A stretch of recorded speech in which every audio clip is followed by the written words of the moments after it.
నమస్తే, welcome to 6 TV. ముందుగా headlines.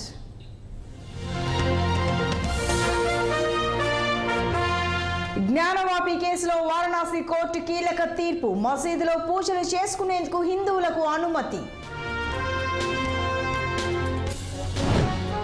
Liquor కేసులో ఢిల్లీ సీఎంకు మరోసారి ఈడీ నోటీసులు. విచారణకు రావాలంటూ కేజ్రీవాల్కు ఆదేశం.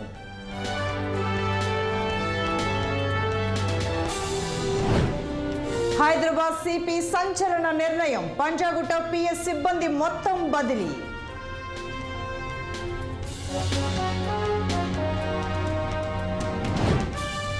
బీఆర్ఎస్ ఎమ్మెల్సీ కవితపై పొన్నం ప్రభాకర్ విమర్శలు. పూలే విగ్రహం పేరుతో కవిత రాజకీయం చేస్తున్నారని ఆరోపణ.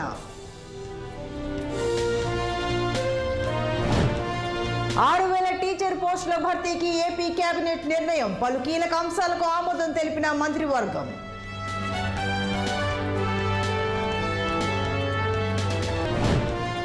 రేపు గజ్వేల్ ఎమ్మెల్యేగా మాజీ సీఎం కేసీఆర్ ప్రమాణ స్వీకారోత్సవానికి బీఆర్ఎస్ ఎమ్మెల్యేలకు ఆహ్వానం.